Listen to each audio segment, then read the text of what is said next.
So we'll let Steve Brady kick it off. Thanks, MK. Hello, everybody. I'm Steve Brady, the market leader for transaction advisory at Withum. Withum's really proud to sponsor this just fantastic event today, and I'm pleased to introduce our afternoon keynote speaker, Sarah LaFleur. Sarah got her start as a management consultant and briefly worked in private equity. Frustrated by a lack of women's workwear options, she launched MM LaFleur in 2013. MM LaFleur's power casual style offers women the perfect wardrobe for today's work-at-home era. Now I'll turn it over to MK to get to the interview. Thank you so much, Steve, and thank you to Withum for sponsoring our event today. We really appreciate it. Welcome. So, Sarah, I saw you speak a couple of weeks ago at a panel for MMG, and I know some of them are in the audience today too. So I thought you would be a perfect speaker to talk today to our audience of most influential women in mid-market M&A.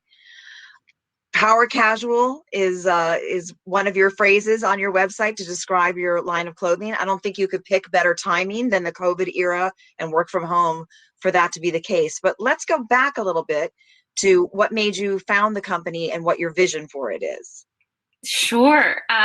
Well, thank you, MK, for having me here. I also just have to give a plug to Withum because they are our very trusted accountants helping us close our books every year, audited financials. So thank you very much. Let's see. The idea for the company came from my personal experience. I consider myself, one of our customers. I was not at all from the fashion world. I really didn't know anything about fashion. My mother worked in fashion, so in some ways the apple did not fall too far from the tree. But I never thought I would go into fashion, retail, apparel. I was working in management consulting. I had done a short stint at a nonprofit in South Africa, and then I was working in a private equity firm. And I think through these very disparate experiences, the running theme was just struggling to find good clothing, good workwear every morning. And I think this will probably ring true for a lot of the women in our audience, but I would just see my then boyfriend, now husband, he would set his alarm 15 minutes before he had to leave. And I would usually set it an hour and a half before I had to leave. And there is a study that shows that women, in fact, spend 15 more days per year getting ready for work compared to men. Yeah, 15 more days. So you just have to think, okay, what would I actually do with 15 more days? So a lot of it was like, how do we get women faster out the door? But a huge part of it is, okay, how do we actually provide her clothing that she wants to wear, that she wants to reach for, that match back easily? I'm not the designer of our line. It's my co-founder, Miyako Nakamura. She was the former head designer at Zac Posen, Jason Wu, a bunch of illustrious fashion experiences. And she really brings her high-end design taste to the brand. And I think where her tastes meet my practicality, that's MM LaFleur. Talk a little bit about how COVID has had an impact on your business. Obviously, women are buying clothes differently in terms of style today, but I'm also thinking of other ways. Like earlier today, we spoke with Amy Errett from Madison Reed about her omnichannel approach, and I imagine that the way women are buying clothes, we're shopping more online. I mean, that's a trend that's accelerated. So just sort of talk about all the different ways that the COVID pandemic has affected your business. Well, I mean, I will say, the first month we had, we kind of didn't know which way was up. It was a really scary time, I think, for all of us, any business owner, because we didn't really understand where the I guess the new normal was going.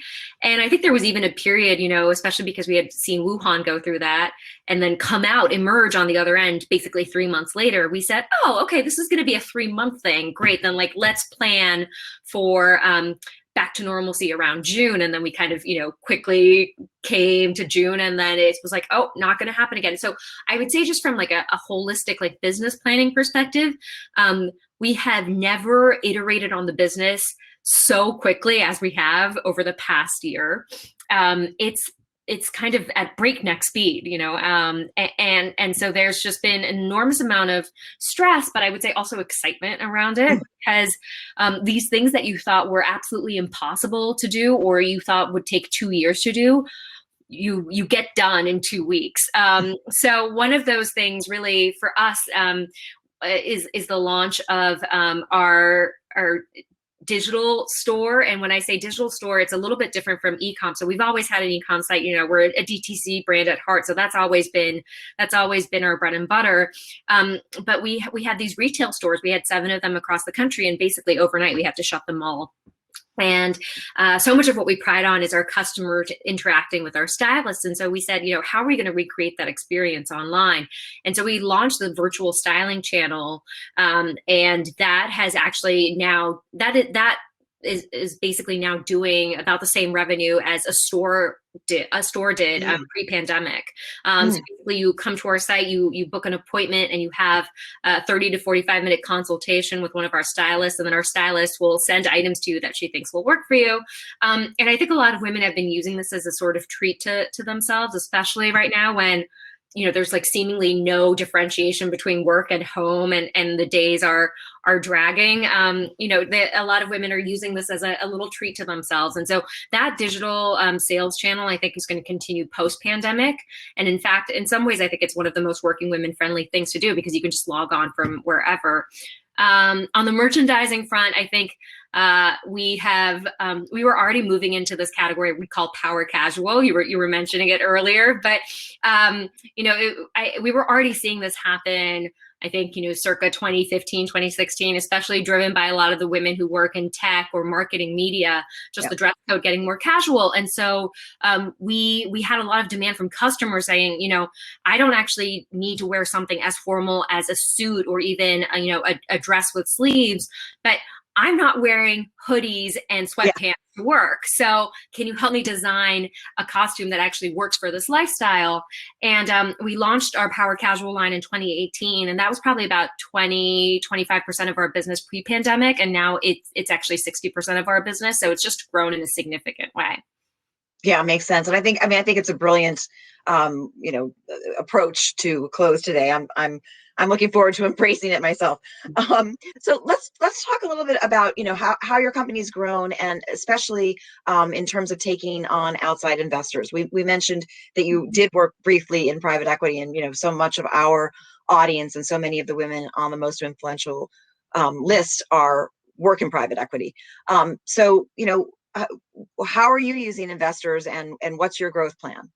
I first have to say, I have to give a shout out to all the women in private equity, because I am just so impressed. I found it, I was one of 2 women, I think, out of 170 front office professionals, and there really weren't that many. And I think it's so admirable that you're finding avenues like this to come together and share information together. And I just only hope that more women enter into the field, because I think it's so necessary. And I think the job itself it can be so meaningful and so impactful.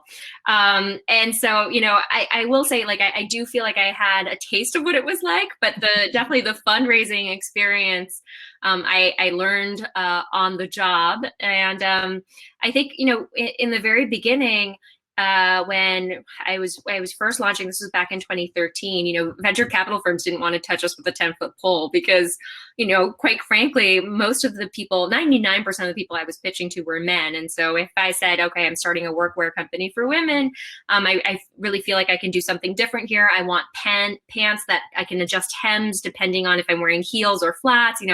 I want to do all machine washable clothing, things like that. And they would say, like, I don't get it. Well, like, how's that different from Brooks Brothers? And so it was so hard to just even get them to understand why this product was needed. And so, it was really frustrating. And truthfully, it wasn't until our revenue really just started to grow, and we saw a lot of traction organically, that the VCs kind of came knocking on our door saying, hey, you let us invest? And so I raised my Series A much later than I think most DTC companies would have raised their Series A. I think the benefit of that is that I got to hold on to more of my company, and I got to be pickier with who I wanted around the table, and feel very lucky to say, like, I really genuinely adore and enjoy spending time with my board members. I know not every entrepreneur gets that lucky, so I'm grateful for that. And I think, yeah, it's interesting. We've definitely been in just more of the startup phase. So I think VCs, and earlier on, it was more family offices that were kind of more in our target. But I think I've been impressed by a lot of the private equity firms that have had a consumer focus. There aren't that many in the venture capital world, and I've seen a lot of the outcomes and the successes that have come from DTC companies that have partnered with PE firms. So I think, I would never say never. I think it really just depends on, can I find a partner or that really shares my vision? And I think the thing we probably most is really a customer-centric brand. And what I mean by that is, our mission statement is the world is a better place when women succeed. And so, like, at the core of it is really our desire to empower working women. And I think that's where it all starts. And so, I see ourselves as bigger than a clothing brand. And I would really want to, I think those are the partners that we've been able to bring on board until now, and hopefully we'll continue to. Well, maybe there's somebody listening now in our audience who will be your next private equity partner. Yes, very much. I mean, I always enjoy speaking with other female investors. So, yes, I would just even love to information share. I guess that's the way I'd put it. So, you are your own customer also. You're a working woman. So, talk about the effect, and this might end up being our last question because we just have a couple more minutes.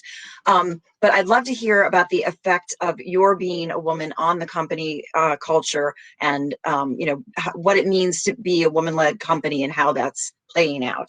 Sure. I mean, I will say, actually, so much of my desire to go and start my own company resulted from my having to work or working in environments where I just felt like I could never quite truly be myself. I always had to, like, change certain things.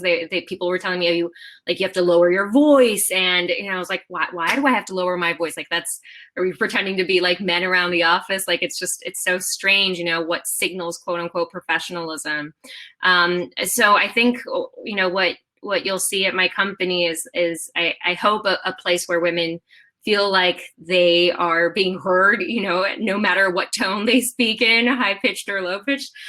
But I think maybe more, on a more serious note, one of our company values that we talk about it's based on a Japanese word. I'm half Japanese. It's this word called kizukai, and its direct translation would be empathy in action. So it's not just about your ability to empathize with someone else. It's saying, okay, let's go one step further. And if you sense that someone is in a tight spot or needs help, go out of your way to help them. And we've got 10 company values, but that one, I think, has been an employee favorite ever since we founded the company. And I think has really just shaped our business. And I would like to think a more beneficial way than some of the maybe more cutthroat environments that I came from. Empathy in action. What a wonderful motto for all of us. Before I let you go, very quickly, I understand you have count them, 3 infants at home. I do, yes. Congratulations. Thank you so much. It's a long story, but after multiple cycles of infertility, IVF, we were so lucky to have found an incredible surrogate who gave birth to our twins, and then I miraculously also got pregnant and gave birth to a boy. And so we've got 3 babies, 1 6 months and 2 4 months. It's been insane. Well, it sounds like a blast as well as that is very true.